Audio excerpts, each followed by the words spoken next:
Je veux d'abord remercier mes frères et sœurs africains. Je vous remercie particulièrement pour m'avoir donné l'opportunité de communiquer avec les Africains. Souvent, vous évoquez le fait de renverser le système en Haïti, un système qu'on connaît colonial. Est-ce que vous, c'est une révolution que vous voudriez faire? Et si c'est une révolution ou un changement de système, c'est quel type de système que vous voudriez mettre en place si vous deviez être au pouvoir vous-même? Est-ce que ce serait un système où il y aurait un partage économique, une forme de partage économique? Avec quel genre de pays de la zone vous pourriez faire alliance? Comment est-ce que vous verriez les relations avec l'Afrique, justement? Parce que je me rappelle qu'à l'époque où moi je vivais à Port-au-Prince, c'était à l'époque où Martelly était au pouvoir et Laurent Lamotte, qui était Premier ministre, faisait un fort plaidoyer au niveau de l'Union africaine, même si on sait que l'Union africaine est financée en grande majorité par l'Union européenne, mais faisait un grand plaidoyer pour que Haïti puisse rejoindre justement l'Union africaine. Est-ce que ça vous parle? On sait que c'était symbolique, mais est-ce que ça vous parle? Bon, nous-mêmes en Haïti, moi-même personnellement, ça m'a appris les moyens de parler de changement système là. Nous avons un système injuste dans le pays. Nous avons un système apartheid. Nous avons un système criminel. Un système qui est un petit groupe monde sous l'obédience. Les États-Unis, Canada, la France contrôlent 95% de richesse pays. Et un petit groupe monde côté que c'est eux-mêmes qui ont accès avec tout privilège yo. Côté grande majorité à vivre dans la misère, dans la crasse. Je dis, c'est peut-être ça nous-mêmes, comme jeunes garçons, jeunes femmes, qui sont petites Dessalines, qui sont descendants africains, et que je dis, même dans l'Afrique a préféré côté que l'Afrique a peut-être dans l'autre direction, et que pour lui changer les conditions de la vie africaine, nous-mêmes, toi en Haïti, nous pensons que c'est le moment qui est arrivé et que pour nous, le peuple a nous dans l'autre direction. La majorité des gens qui dans le pays a vivre la classe.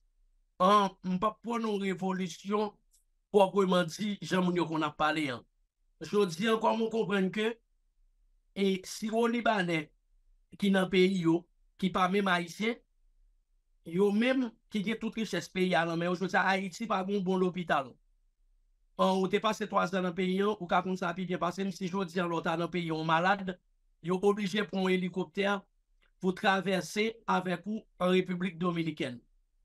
Ça veut dire quoi? Nous, dans le pays, nous n'avons pas l'hôpital. Nous n'avons pas de l'eau pour nous boire. Nous n'avons pas d'eau potable.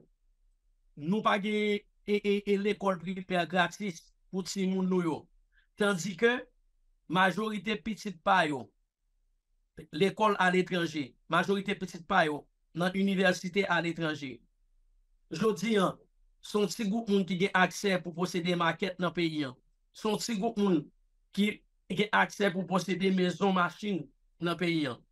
Je dis, système injuste ça, système apartheid ça, système criminel ça, nous pensons qu'il est arrivé dans le bout de côté que, si au Libanais, juste parce que vous avez un passeport américain, juste parce que vous avez un passeport français, juste parce que vous avez un passeport canadien, c'est eux-mêmes qui décident son façon économiquement qui direction pour pays nous prend. C'est eux-mêmes qui ont une orientation politique. Qui est qui doit être président pays? Si le président pays n'a pas accepté avec eux, ils ont assassiné. Même si je fais président Jovenel Moïse. C'est eux-mêmes qui décident qui est directeur général de police. C'est eux-mêmes qui décident qui est ministre. Pour faire ça, pour écraser le pays, ils utilisent soi-disant organisation de droits humains. Au fond, il n'existe pas d'organisation de droits humains en Haïti. Les organisations des droits humains, et on les considère comme des partis politiques. Toute décision qu'ils prennent, c'est décision politique en fonction de qui est sous pouvoir et qui a avantage. Je dis, ça nous apprenons un système qui est injuste et que nous demandons pour qu'Atlari batte. Dessalines même, papa nation, les défis gourmets pour te ban indépendance, l'été clair. L'été dit richesse pays doit partager avec petit pays. C'est peut-être ça, le 17 octobre 1836, ils ont assassiné papa nation parce que il était exigé pour toute richesse pays d'Haïti partager avec Haïtiens. Je dis à un groupe syro-libanais qui sont côté au sorti, Jean-Moïse Zoulan, juste parce que y a les États-Unis, le Canada et la France, qui campaient un grand patron et que ils mettaient classe politique corrompue, hein, et il ne faut pas négliger la classe politique traditionnelle qui est une classe politique corrompue. Cette classe politique-là est extrêmement corrompue. Alors, que font les oligarques? Ils utilisent la classe politique pour déstabiliser le pays. Et en retour, ils même ils viennent gagner majorité économique là dans main. Je veux dire, c'est ça nous-mêmes nous apprenons pour et que Haïti et pour richesse paysan, ils viennent partager avec petit paysan. Parce que Haïti a assez de capacité pour le bailler tête li manger. Haïti a assez de capacité pour le développer tête li. Mais c'est juste une mauvaise politique, c'est juste une mauvaise gouvernance et que qui mène nous côté nous là aujourd'hui dans plus bas niveau dans l'échelle mondiale là. Je dis à nous-mêmes en tant que jeunes, nous battons pour nous redresser ça. Parce que nous gagnons un passé historique, côté que nous extrêmement fiers de passer, nous, en tant qu'Africains, en tant qu'Haïtiens, nous extrêmement fiers de ça nous accompli dans l'histoire. Je dis à y a battre pour eux, défaite histoire nous fait nous passer tant qu'on fier peuple, un peuple baba, un peuple qui par contre ça le mais non, et pas vrai. Nous, comme ça, nous voulons de l'eau pour tout le monde. Nous pas de l'eau pour un petit groupe monde, même Jean-Thomas sans karaté, c'est là. Nous plutôt boire de l'eau, nous plutôt de l'eau pour tout le monde, au lieu de nous boire champagne à un petit groupe monde. Nous besoin de l'école primaire gratis pour tout le monde nous. Parce que un peuple qui pas éduqué, un peuple qui pas formé, il pas aucun côté il capable d'aller. Je dis c'est à travers l'éducation peuple là, et que pour nous arriver dans le développement que nous-mêmes nous apprenons. Nous besoin de l'hôpital pour les gens qui pient mal. Si même les gens qui gagnent comme yo, les gens malades, c'est hélicoptère yo prend. Yo aller États-Unis, Canada, la France, à prendre soin. M'pas besoin de pour les gens qui pas gagné tant qu'on et l'autre monde qui pient mal passé mieux. Ça veut dire nous pas gagner l'hôpital, pays a pas possédé rien. Pendant ce temps, qu'on groupe monde qui milliardaire sous deux peuples haïtiens. Je veux dire, ce système ça n'a pas pour qui changer. Et nous-mêmes, nous voulons de très bonnes relations avec l'Afrique. D'ailleurs, l'Afrique, c'est maman nous. L'Afrique, et l'homme haïtien, ou est directement africain. Si il pas parler, si moi-même ne pas parler créole, pour nous voir que moi c'est haïtien, et pour nous voir les yeux regarder, et que ouais sont africains, ouais cheveux, ouais j'ai au crépi, ouais j'ai au grill. Nous c'est africains. Et nous fiers que nous sommes africains. Ça veut dire, nous voulons pays hein, qui a capacité pour lui faire commerce avec l'autre pays dans la région côté nous et nous voulons pays hein, pour libre, pour nous grand monde, pour nous capables d'intégrer l'Union africaine, pour nous capables de développer des relations culturelles, économiques avec l'Afrique. Nous avons un lien historique avec le Venezuela. Nous avons un lien historique. Et de ce fait, je pense que le Venezuela est le pays le plus proche à l'avenir et que nous sommes capables de développer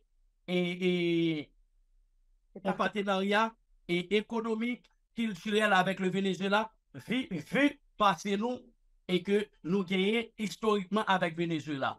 Vous faites souvent référence au panafricanisme dans certaines interviews. D'ailleurs, vous citez Thomas Sankara, là vous venez encore de le citer, notamment quand vous parlez justement de l'injustice sociale. C'est une idéologie qui vous touche? Pour vous dire vrai, et je suis en train d'apprendre du panafricanisme. J'écoute beaucoup Kenny Seba et vu le manque de temps que moi j'ai, mais par contre, chaque jour, moi toujours consacré tête moi au minimum 1 heure de temps pour moi apprendre plus du panafricanisme. On pense que chaque jour, moi apprendre et son idéologie et son courant qui traverse moi-même en tant qu'Haïtien, en tant qu'Africain. Et moi, je pense que ça qui a prôné comme idéologie dans le panafricanisme, je pense que c'est là pour nous aller. Vous accordez beaucoup d'interviews à des médias occidentaux. à des journalistes blancs. On tombe beaucoup sur des interviews comme ça. Quand vous voyez ces reportages-là, est-ce que vous trouvez que ça retranscrit bien l'idée que vous aviez? Et c'est quoi votre objectif aussi quand vous décidez de leur accorder des interviews? Pour dire vrai, et je n'aime pas les images et je parle des médias occidentaux. Je n'aime pas la façon dont ils parlent de moi. Je n'aime pas du tout. Mais par contre, la raison pour laquelle que je les parle beaucoup, c'est simple. Il faut essayer le plus que possible de faire connaître au monde entier la vérité. Parce que ce qui se passe aujourd'hui en Haïti, on essaie de cacher la vérité à tout le monde. Et aujourd'hui, nous n'avons pas d'autre choix.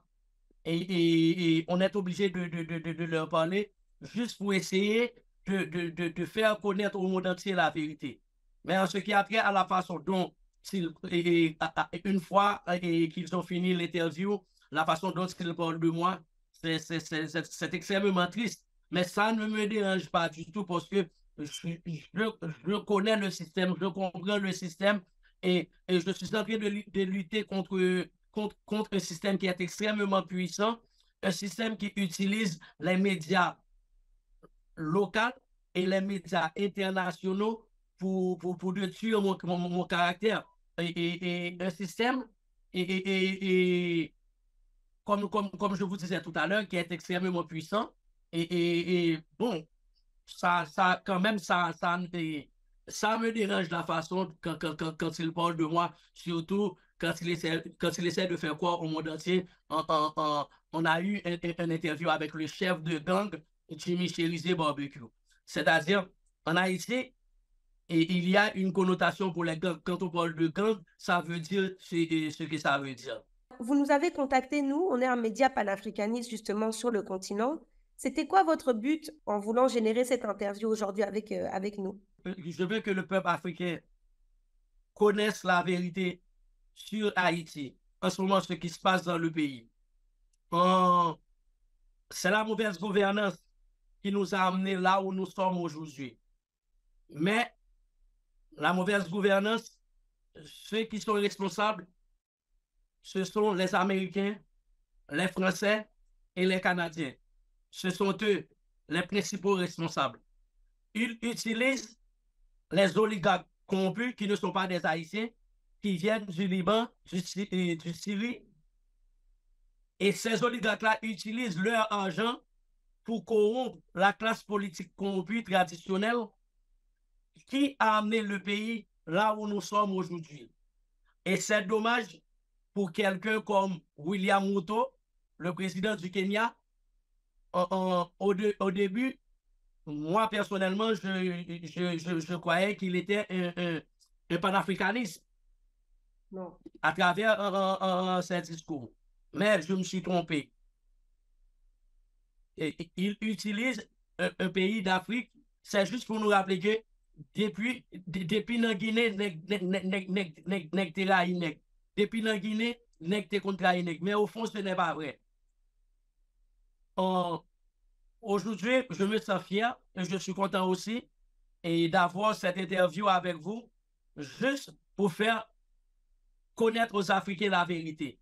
La vérité, ce qui se passe en Haïti, ce sont les Occidentaux les principaux responsables qui utilisent les oligarques et les politiciens corrompus pour déstabiliser le pays.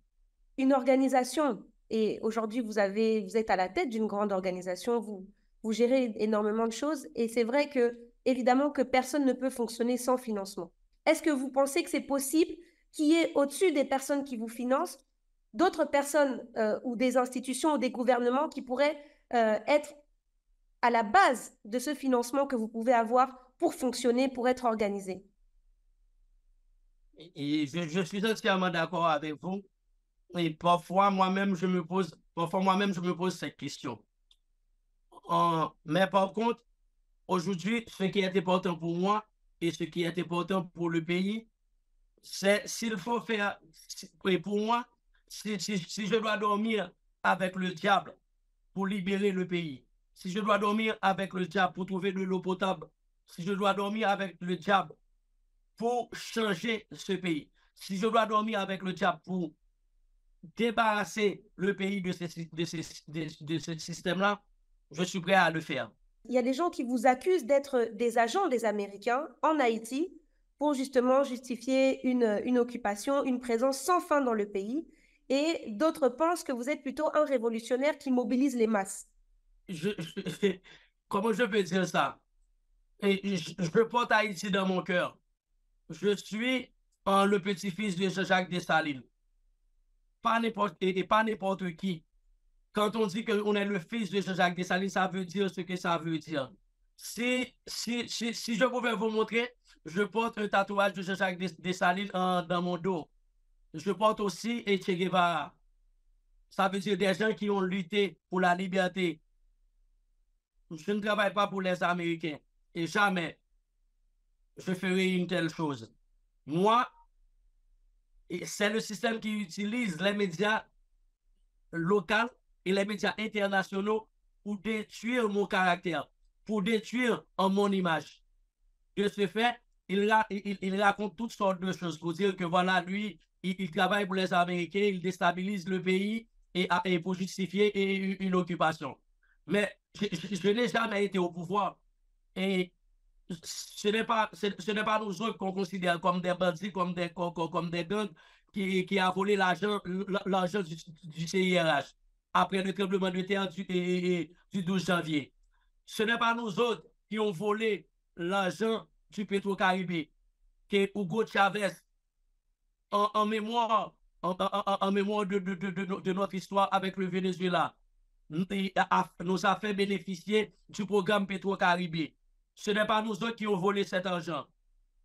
De ce fait, ils utilisent toutes sortes de choses pour me déstabiliser parce qu'ils savent très bien, quand je dis ils savent très bien, que ce soit les Américains, que ce soit les Français et les Canadiens, que ce soit les oligarques et les politiciens corrompus. Si j'étais un corrompu, si effectivement je travaillais pour les Américains, je pense, je pense que déjà, il y a peut-être joué une façon pour le détruire. Il y a peut-être joué une façon pour le déstabiliser. Tout ça, c'est des bagages qu'il a créé et que pour faire monde pas quoi dans vrai. Toutes les munitions qu'on voit, on voit à la télé les gens qui tirent tout le temps des balles, des balles, des balles, des balles. Alors, est-ce que c'est des moments précis où on filme ou bien est-ce que ce sont des démonstrations de force qui arrivent souvent? Justement, c'est ça, les balles, ça coûte cher. Même si on se dit, ben, les fusils, ça peut provenir d'autres années, des années précédentes, ça reste là. Mais qui est-ce qui ravitaille en munitions? Bon, de toute façon, pour une raison stratégique, je ne pourrais pas répondre à cette question-là. Et je condamne toujours ces vidéos et je discute toujours avec les autres groupes armés pour leur dire arrêtez de filmer leurs munitions, leurs armes, arrêtez ça. Pour moi, je ne vois pas ça bien. Mais par contre, vivre ensemble, c'est un leadership collectif, même si c'est moi le leader. Mais par contre, c'est un leadership collectif. Et chaque jour, je suis en train de leur parler pour leur dire d'arrêter de faire ce genre de vidéos. Est-ce qu'on peut faire un lien entre le contrôle du trafic de drogue, les zones où il y a des ressources naturelles, les milices et les États-Unis? En ce qui a trait à la trafic de drogue, moi, je ne peux pas parler de quelque chose dont je n'ai pas des informations. Et s'il y a un groupe armé qui fait partie de cartel, à présent, en ce moment même où je vous parle pour être sincère avec moi-même, je ne suis pas au courant. Moi, je ne dois pas de la drogue. Et je ne fais pas partie de quelconque cartel que ce soit. Et par contre, j'entends les rumeurs comme tout le monde, mais quand je parle aux autres groupes armés, ils nient catégoriquement tout. Ils me disent toujours que c'est pas vrai. Tout ça, c'est pour discréditer notre mouvement. Et pour les ressources du pays, pour moi, c'est clair. C'est clair la raison pour laquelle que les Occidentaux déstabilisent ce pays, c'est juste pour pouvoir prendre le contrôle du pays à travers une occupation déguisée comme on est en train de faire avec le Kenya, ensuite pour pouvoir exploiter nos richesses. Est-ce que vous pensez qu'aujourd'hui, vous avez un vrai contrôle justement sur tous ces milices de Port-au-Prince? Est-ce que vous trouvez que ces milices doivent rester actives pour l'instant ou est-ce que vous pensez qu'il faut les arrêter? Écoutez, et pour nous bien comprendre ça qui a passé dans le pays, hein, et tout le groupe armé, ça, il faut que nous comprenions comment le groupe armé, ça a arrivé créer. Et te gen Genève que moi-même moi créé, mais par contre, parce que Genève te refusé faire job sale pour opposition à l'époque là, ils ont attribué nous comme monde qui a travaillé avec le président Jovenel Moïse. Et que c'est pas de vrai. Ensuite, opposition, hein, comme nous avons ouais, on va pas utiliser Genève, c'est opposition politique là, à travers oligarques pour être capable de déstabiliser le gouvernement Jovenel Moïse là, parce que M. Moïse a commencé à couper tout contrat, tout mauvais contrat que l'État haïtien a signé avec oligarques qui t'a permis que oligarques finissent millionnaires, milliardaires sous deux pays. Hein. Comme M. Moïse a coupé contrat, ils ont utilisé politiciens corrompus traditionnellement sur le palais. Politiciens, ça, utilisé quartier défavorisé, côté que ils mettent les armes, ils mettent les munitions, ils mettent l'argent, par groupe ça, ils ont encouragé le groupe ça à faire violence dans le pays. Ils ont encouragé le groupe ça pour faire et kidnapping dans le pays. Maintenant, nous encourageons à faire violence, faire kidnapping, le groupe ça a mettre un paquet de sacs et que des sacs qui, même au niveau international, parce que ont kidnappé citoyens de l'autre pays, côté que ont un mandat international derrière. Mais c'est classe politique là qui menait là, juste pour déstabiliser le pays. Maintenant, qui ça qui est passé? Moi-même, pas contre chaque nous avons essayé de contre le gouvernement criminel de facto Ariel Henry. Les gens qui dans l'environnement Ariel Henry lui-même, c'est qu'on utilise les groupes armés ça, pour te gommer contre nous. Et ça, il faut toujours entendre que il y a un conflit armé entre Genève et GPEP. Maintenant, je remercie nos ancêtres, faire nous mettre tête nous ensemble et que je dis à nous unis. C'est à travers union ça, je dis, et que qui viennent vivre ensemble. Mais vivre ensemble, son leadership collectif lié. Ça veut dire quoi? Oui, c'est vrai que je suis le leader, mais par contre, chaque leader, chaque milice qui fait partie de Vivre Ensemble, c'est eux qui décident pour la caillou, c'est eux qui décident pour le territoire. En ce qui a après la bataille que nous menons dans le pays, revendication nous c'est même. Nous tous besoin de l'eau pour nous boire, nous tous besoin de l'école, nous tous besoin de l'hôpital. Mais par contre, c'est chaque leader décidé pour la communauté par eux. Vous êtes accusé de meurtre, de viol, d'enlèvement, de vol, de cambriolage. Quelle est votre réaction à ça? Tout ça, c'est faux. Et je prends Dieu comme témoin. Je n'ai jamais volé de toute ma vie.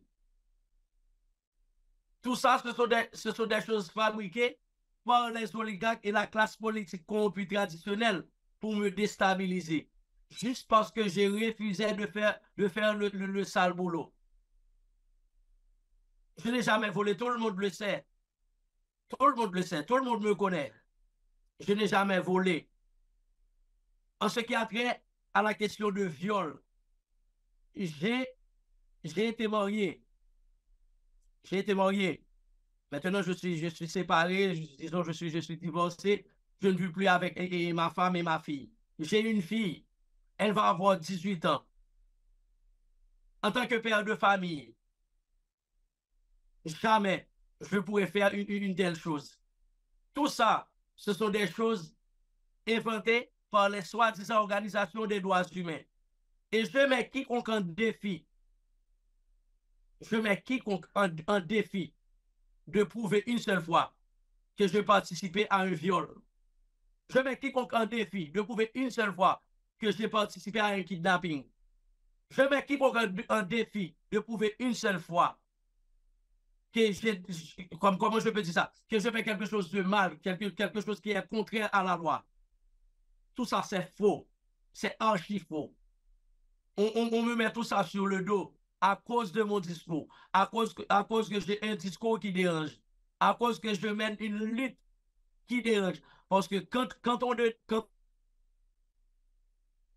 5% de la population qui contrôle 95% des richesses du pays, quand on dénonce la classe politique corrompue, traditionnelle, quand on dénonce les oligarques qui n'ont rien fait pour ce pays, pendant ce temps, le pays leur a tout donné.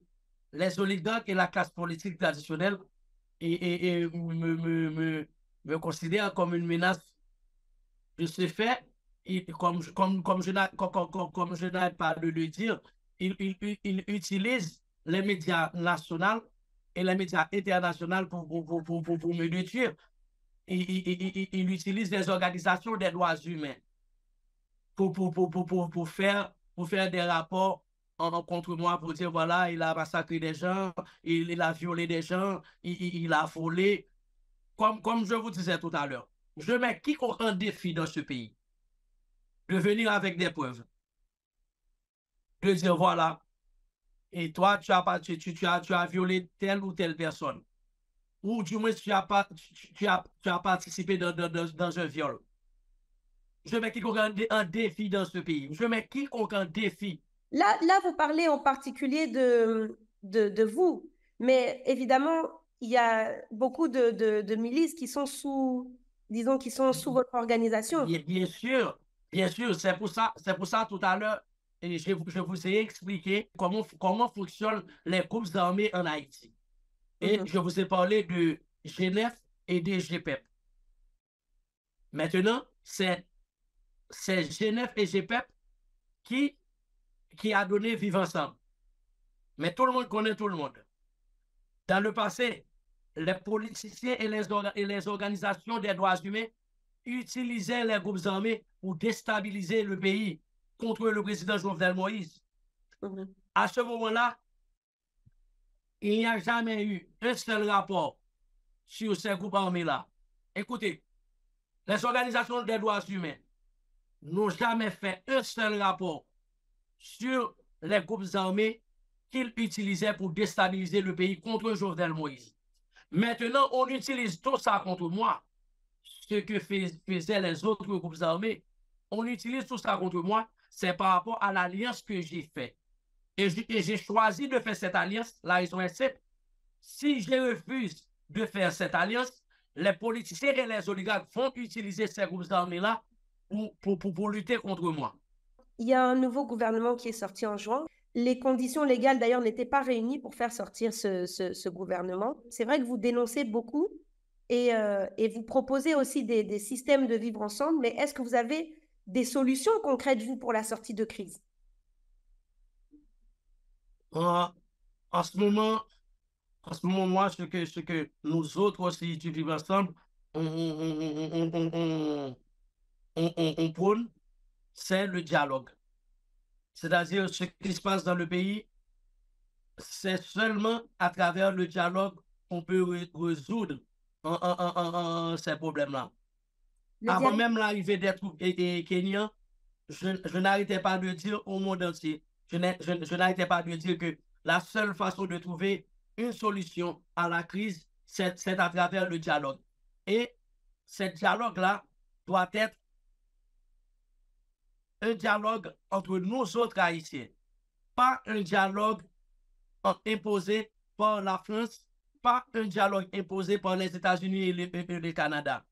Il faut que nous autres Haïtiens, on s'assoie à la table pour discuter de l'avenir de notre pays, pour discuter réellement de ce qui est bon pour notre pays. C'est seulement à travers le dialogue qu'on peut résoudre le problème. C'est la communauté internationale qui nous a imposé ce gouvernement. Je peux prendre les 9 membres du CPT. Et c'est la CARICOM, mais quand on parle de la CARICOM, on voit directement les États-Unis, le Canada et la France. On voit les autres, les Occidentaux. Et la CARICOM est à la solde des Occidentaux. Et c'est la CARICOM qui nous a imposé le CPT. Maintenant, pour le Premier ministre Gary Coney, là encore, c'est la communauté internationale qui a imposé M. Gary Coney, plus précisément les États-Unis, à travers la famille Clinton.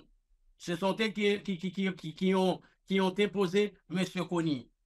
Et d'après ce qu'on dit, M. Coney n'a pas même la carte d'identification haïtienne.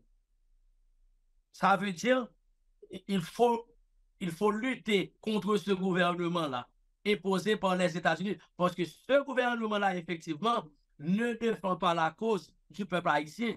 Ce gouvernement-là est là spécialement pour défendre les intérêts occidentaux.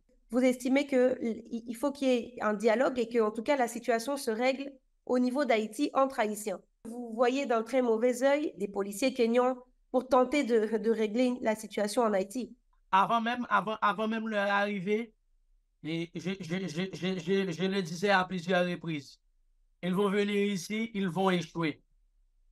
Ils vont venir ici, la raison pour laquelle ils vont échouer, c'est parce qu'ils ne connaissent pas le pays. Ils vont échouer parce que, et au fond, le véritable problème, c'est pas les groupes armés. C'est pas ça le véritable problème. Et je trouve que ça n'a pas de sens. Et surtout, c'est un pays frère, c'est un pays africain. Ce qui me dérange, moi, personnellement, c'est d'engager un combat contre des frères africains. C'est-à-dire, ils n'ont pas le choix. Et c'est William Ruto, le responsable. Ils sont des soldats, ils sont des policiers. Et ils ne font qu'exécuter des ordres. Mais par contre, s'il y a, comment je peux dire ça, si par malheur un combat éclate entre nous et les policiers kenyans, bien sûr, il y aura des morts dans les deux camps.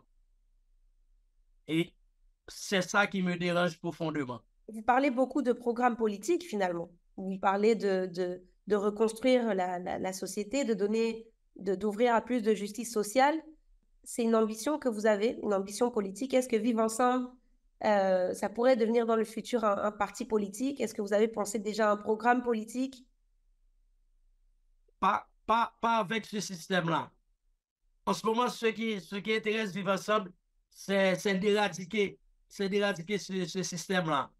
Laisse-moi vous dire, si Vivre Ensemble devient un parti politique, c'est sûr qu'il y aura des élections et nous serons obligés de participer. Avec quel système? Nous serons toujours à la solde des Occidentaux. Ce qu'on veut maintenant, c'est d'éradiquer ce système-là d'abord. Une révolution? Ce qu'on veut maintenant, ce n'est pas aux Américains, ce n'est pas aux Français, ce n'est pas aux Canadiens de décider pour nous qui doit être président, qui doit être sénateur, qui doit être député, qui doit être magistrat, qui doit être le directeur général de la police nationale d'Haïti. C'est-à-dire qu'il faut d'abord lutter contre les oligarques. Ils ne sont que 5% qui contrôlent 95% des richesses du pays. Il faut éradiquer la classe politique corrompue traditionnelle. En ce moment, on ne pense pas à la politique. Ce qui nous intéresse, c'est d'éradiquer ce système-là. Moi, j'ai vécu à Port-au-Prince pendant 3 ans. Toute la société est organisée autour de la carnation de la peau. Dans le pays, on juge les gens en fonction de la couleur de leur peau. Je m'explique. C'est-à-dire, on est un peuple noir. La majorité de la population est noire. Mais par contre, les policiers noirs, les militaires haïtiens noirs, s'ils arrêtent la voiture de quelqu'un qui est noir, automatiquement, cette personne-là est considérée comme une personne dangereuse. C'est-à-dire, la police prend toutes les dispositions face à cette personne. Par contre, si on arrête la voiture de Syro-Libanais, le comportement du policier change automatiquement. C'est-à-dire, c'est quelqu'un de bien et il n'est pas violent et il n'est pas un assassin et on n'a rien à craindre. Et on lui parle différemment de la façon dont on parle à quelqu'un qui est noir.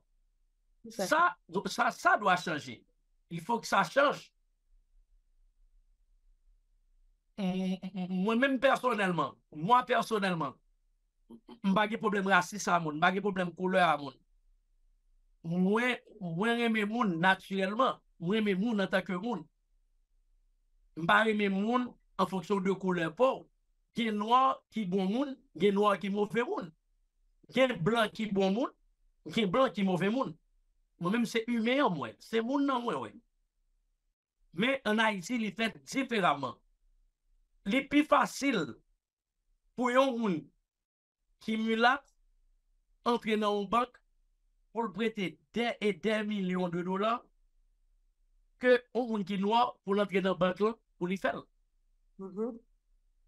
C'est beaucoup plus facile pour un moun qui mulâtre, il possède des maisons machines, il possède des gros business, il possède des maquettes. Et puis, même si on noir était millionnaire, il mettait toute qualité, problème, difficulté en façon pour pas créer aucun business.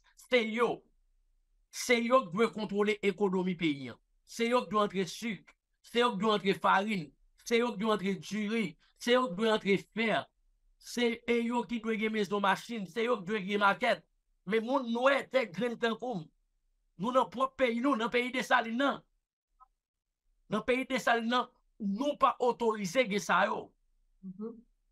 Il y a un monopole. Nous pas autorisé que yo.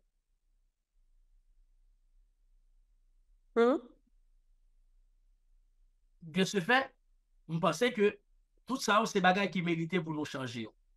Pour nous changer, pour nous venir avec une autre société. Une société qui gagne plus équité. Une société qui gagne plus justice sociale. Une société côté que c'est pas pour leur pomme, c'est pas un social mais qui a décidé qui job moi qu'a fait, qui ça moi qu'a dans la société. Faut que nous venons une société côté que il suffit que moi formé, il suffit que moi compétent pour un poste et que n'importe couleur me que me noir, que me blanc, depuis moi compétent pour poste là, moi éligible pour moi joindre. Par contre en Haïti c'est tout à fait différent. C'est-à-dire je peux être qualifié, je peux être éligible pour un poste, vu parce que je suis noir, on ne va pas me donner cette poste-là. Il faut que ça change. Je vous remercie. Est-ce que vous vouliez rajouter quelque chose? Je veux m'adresser spécialement aux Africains. Pour leur dire que le moment est arrivé. Et ce qui se passe en Haïti en ce moment, c'est la mauvaise gouvernance. Et ça aussi, ce sont les Occidentaux. On est en train de payer pour notre indépendance. Parce que la France n'a pas oublié 1804. Ils n'ont pas oublié. On est en train de nous faire payer pour ça. Nous autres, on aime nos frères africains, on aime nos sœurs africaines. Et Haïti, bon, ça, c'est la vérité. Haïti est une partie de l'Afrique. C'est vrai qu'on est loin de l'Afrique, mais nous autres Haïtiens, on nous considère comme des Africains. Pardon? Et c'est dommage qu'il y a une force kenyane en Haïti. Et par contre, tout peut arriver. Comme je disais tout à l'heure, ça nous dérange de lutter contre nos frères africains. Et je demande au président William Ruto de rappeler ses troupes en Haïti. Je demande au président William Ruto de faire revenir en Afrique nos frères. Parce que nous autres Haïtiens, on ne veut pas tuer nos frères africains. Quand on regarde les policiers kenyans, quand on me regarde, dis-moi la différence. Il n'y en a pas? Il n'y a aucune différence entre nous. De ce fait, je pense que c'est absurde de s'entretuer entre nous. Je veux dire à tous les Africains que nous autres Haïtiens, on est un peuple courageux, on va s'en sortir, on aime l'Afrique et on espère un jour l'Afrique sera beaucoup plus présente ici en Haïti. Merci beaucoup. Merci, Monsieur Chérizier.